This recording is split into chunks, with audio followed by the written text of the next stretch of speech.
सास बहू का झगड़ा। अनामिका की सास पुष्पा अपनी बहू को कुछ खास पसंद नहीं करती थी और इसीलिए दोनों सास बहू में आए दिन झगड़ा होता रहता था। सास बहू के झगड़े के चक्कर में अनामिका के पति मोहित की जिंदगी मुश्किल में पड़ गई थी। बेचारा बार बार माँ और बीवी के झगड़े को सुलझाता ही रहता था, लेकिन दोनों समझने का नाम नहीं लेती थी। वैसे तो सब कुछ ठीक ठाक चल रहा था, लेकिन एक दिन अनामिका और पुष्पा के अंदर जोरदार झगड़ा हुआ और बात कुछ इस तरह थी। बहू, मैंने तुम्हें कल अपनी एक साड़ी धोने के लिए दी थी। हाँ मम्मी जी, वो साड़ी धोकर मैंने आपकी अलमारी में रख दी है। उसी की बात कर रही हूँ मैं। जरा देख तो, इस साड़ी को देखकर किसी भी तरह से लगता है ये धुली हुई है। अरे मम्मी जी, मैंने आपकी साड़ी वॉशिंग मशीन में अच्छे से धोकर सुखाकर आपकी अलमारी में तह बनाकर रखी थी। आपके तो नखरे खत्म ही नहीं होते। अरे कैसी बात कर रही है मुझसे? मेरे नखरे? अरे मोहित, जरा ये देख तो, ये साड़ी धुली हुई लग रही है क्या? अरे मम्मी, जब अनामिका कह रही है कि उसने साड़ी धोई थी तो मान लो ना। हर बात पर झगड़ा करना जरूरी है क्या? क्या है ना मोहित, तुम्हारी माँ को तो मेरे हर काम में नुस्ख निकालने की आदत पड़ गई है। जब तक दो चार खरी खोटी सुना नहीं लेती ना, इनका दिन नहीं निकलता। अरे चुप कर, बहू होकर मुझे जवाब देती हो। एक तो गंदे कपड़े उठाकर अलमारी में रख दिए, ऊपर से कैंची की तरह कचर कचर बोली जा रही हो। अरे मम्मी जी, आपको समझ में नहीं आता क्या? मैंने साड़ी धो कर रखी थी। तो फिर इतनी गंदी क्यों लग रही है? अब मुझे क्या पता मम्मी जी, आप इस पर इस तरह तेल और घी की चिकनाई के दाग लगाकर लाएंगी तो ये मेरी जिम्मेदारी थोड़ी ना है। अरे तो हाथ से धोना चाहिए था ना। मैं आपकी बहू हूँ, नौकरानी नहीं जो एक कपड़ा रगड़ रगड़ कर हाथ से धो दूंगी। आपको पहननी है तो पहनिए, नहीं तो रख दीजिए। तुझे तो मैं अच्छी तरह बताऊंगी, मुझे जवाब देती है।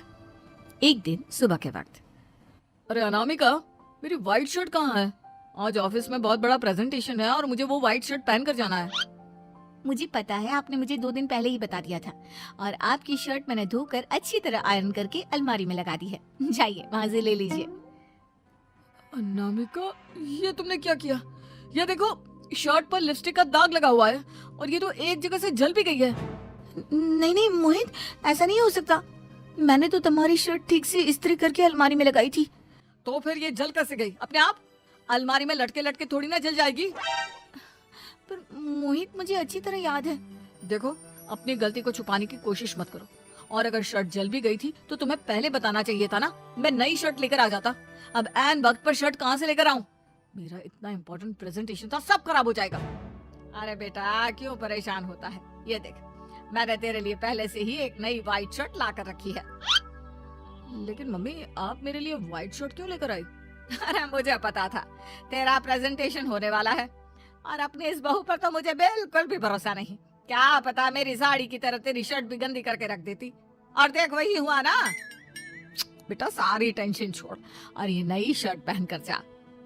थैंक यू मम्मी, आज तो आपने बचा लिया मुझे। कुछ दिनों के बाद, अरे अनामिका, जानती हो, ऑफिस में मेरा जो दोस्त है ना अमर, आज उसका बर्थडे है और उसे तुम्हारे हाथ का चॉकलेट केक बहुत पसंद है। थोड़ा सा बनाकर टिफिन में रख दो ना प्लीज। हाँ हाँ क्यों नहीं, मैं बहुत अच्छा केक बनाकर आपके दोस्त के लिए रख दूंगी। तुम्हारे हाथ का खाना खाकर तो वैसे ही मेरे ऑफिस के सारे लोग इतनी तारीफ करते हैं, क्या बताऊं। आप प्लीज एक अच्छा सा केक और बना दो, मेरी तो ऑफिस में शान बढ़ जाएगी। अनामिका केक बनाने के लिए रख देती है। पुष्पा चुपचाप जाकर उस पर ढेर सारा नमक डाल देती है। देख अमर, तेरी भाभी ने तेरे लिए चॉकलेट केक बनाकर भेजा है, तुझे बहुत पसंद है ना? यार, तू बहुत किस्मत वाला है। भाभी इतना अच्छा खाना बनाती है और साथ में केक भी। वैसे भाभी को थैंक यू बोलना। थैंक यू बाद में, पहले तो ये केक खा कर देख। बहुत मेहनत से बनाया है अनामिका ने। अरे यार, इस केक में तो बहुत सारा नमक है। लगता है भाभी ने शक्कर की जगह खूब सारा नमक डाल दिया है। अरे मोहित, तू तो अपनी बीवी की कुकिंग की बहुत तारीफ करता फिरता है। जरा पूछना अपनी बीवी से, केक में नमक कब से डलने लग गया? क्या यार, तुझे भी मेरा ही जन्मदिन मिला था बिगाड़ने के लिए? केक नहीं लाना था तो मत लाता, कम से कम मुझे इस तरह नमक वाला केक तो नहीं खिलाता। अरे नहीं यार, अनामिका ऐसा नहीं कर सकती, जरूर कुछ गड़बड़ हुई होगी। घर जाने के बाद, अनामिका, अगर तुम्हारा केक बनाने का मन नहीं था तो ना बनाती, लेकिन मेरी बेइज्जती करवाने की क्या जरूरत थी? अरे आपकी बेइज्जती, ये आप क्या कह रहे हैं? मैंने तो सुबह आपको इतने अच्छे तरीके से केक बना कर दिया था हाँ, लेकिन उसमें इतना सारा नमक डाल दिया था कि आज ऑफिस में मेरा अच्छा खासा मजाक बना है। मेरे सारे दोस्त हंस रहे थे मुझ पर। अरे बेटा, मैंने तो तुझे पहले ही समझाने की कोशिश की थी। एक नंबर की गैर जिम्मेदार है ये लड़की, कोई काम ठीक से नहीं करती। उस दिन भी गंदी साड़ी रख दी थी मेरी अलमारी में और झूठ बोल रही थी। कुछ दिनों के बाद अनामिका देखो, मैंने अपना लैपटॉप चार्जिंग पर लगाया है, उसे अच्छी तरह चार्ज होने देना। मेरी एक अर्जेंट मीटिंग है, प्लीज बीच में से हटाना मत। हाँ हाँ ठीक है, मैं नहीं हटाऊंगी। पुष्पा चुपचाप से जाकर चार्जिंग का बटन बंद कर देती है। थोड़ी देर बाद अरे ये लैपटॉप चार्ज क्यों नहीं हुआ? और ये बटन किसने ऑफ कर दिया? अनामिका इधर आओ।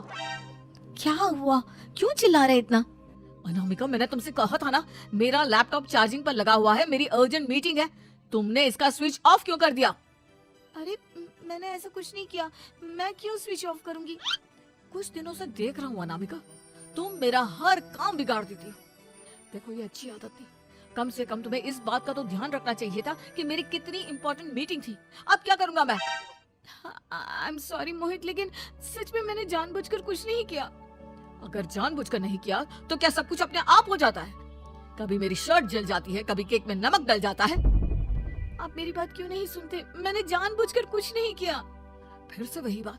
अरे कितनी बार तुम्हें समझा चुका हूँ, इस तरह मेरा काम बार बार मत बिगाड़ा करो। तुम जानती हो मुझे कितनी प्रॉब्लम होती है। ऑफिस में तो पहले ही बेइज्जती करा चुकी हो, और अब ये मीटिंग, ये भी मेरे हाथ से निकल गई। अनामिका की समझ में कुछ नहीं आता कि आखिर उसके साथ ये सब क्या हो रहा था और क्यों हो रहा था। फिर कुछ दिनों के बाद मोहित अपने ऑफिस से कुछ फाइल लेकर घर आता है। अनामिका, ये कुछ फाइलें हैं, इन्हें संभाल कर रख दो। और प्लीज इस बार ध्यान से, कोई गड़बड़ी नहीं होनी चाहिए। नहीं मोहित, कोई गड़बड़ी नहीं होगी। मैं सारी फाइल्स अलमारी में लॉक करके रखूंगी और चाबी अपने पास रखूंगी। अनामिका, जरा अलमारी की चाबी तो देना। क्यों मम्मी जी, आपको क्या काम है? उसमें मोहित की जरूरी फाइल रखी है और मैं नहीं चाहती कि इस बार कोई भी गड़बड़ हो। पता नहीं कुछ दिनों से हर काम खराब हो जाता है। अरे मुझे उसमें से पैसे निकालने हैं और उसके बाद ले लेना अपनी चाबी। मैं खा नहीं जाऊंगी तुम्हारे पति की फाइल। अनामिका को अपनी सास पर शक होता है। चाबी देने के बाद वो चुपचाप छुपकर अपनी सास की हरकत देखती है। ये फाइलें उठाकर डस्टबिन में डाल देती हूँ, फिर देखना कैसे मोहित इसकी खबर लेगा। इस बार तो छोड़ेगा नहीं इसे। वैसे भी पहले मैंने जो कुछ भी किया है उसकी वजह से अच्छी खासी डांट पड़ी है, मजा आ जाएगा। अच्छा तो ये बात है, सारा काम मम्मी जी बिगाड़ देती हैं, वो भी इसलिए क्योंकि मेरा उनसे झगड़ा हो गया है। सास के जाने के बाद अनामिका मोहित को बुलाकर लाती है। क्या हुआ अनामिका, क्या दिखाना है? ये देखिए, आपकी फाइल डस्टबिन में पड़ी हुई है। इसीलिए तो कहा था संभाल कर रखना, और तुमने उठाकर ये फाइल डस्टबिन में डाल दी। मैंने नहीं, तुम्हारी मम्मी ने डाली है, मुझसे बदला लेने के लिए, ताकि तुम मुझे डांटो। और अगर मैंने डाली होती तो मैं तुम्हें दिखाने के लिए बुलाकर तो नहीं लाती ना। सही कह रही हो, मैं अभी मम्मी से जाकर बात करता हूँ। थोड़ी देर बाद मम्मी, सच सच बताइए, मेरी फाइल अलमारी में से निकालकर डस्टबिन में आपने डाली थी ना? अरे अपनी माँ पर इल्जाम लगाता है, शर्म नहीं आती तुझे? मैं इल्जाम नहीं लगा रहा हूँ मम्मी, जो सच है वही पूछ रहा हूँ। अब जल्दी से बताइए आपने ऐसा क्यों किया? अरे तो क्या करती, तेरी बीवी मुझसे झगड़ा करती है, उल्टे सीधे जवाब देती है, मुझे उससे बदला लेना था। अरे मम्मी, लेकिन आप दोनों के झगड़े के चक्कर में मेरा कितना नुकसान हुआ है, ये कभी सोचा आपने? मम्मी जी, अगर आपका बदला पूरा हो गया हो तो आइंदा ऐसी कोई हरकत मत करना, क्योंकि अब आपकी सच्चाई हमारे सामने आ चुकी है। ये तो वक्त ही बताएगा मैं क्या करूंगी और क्या नहीं। मम्मी जी, कहा ना आप ऐसा कुछ नहीं करेंगी। अरे मेरी जो मर्जी आएगी वो मैं करूंगी। मेरा सर घूम रहा है, सास बहू के झगड़े में मेरी जिंदगी का तो कचरा हो गया है, कचरा।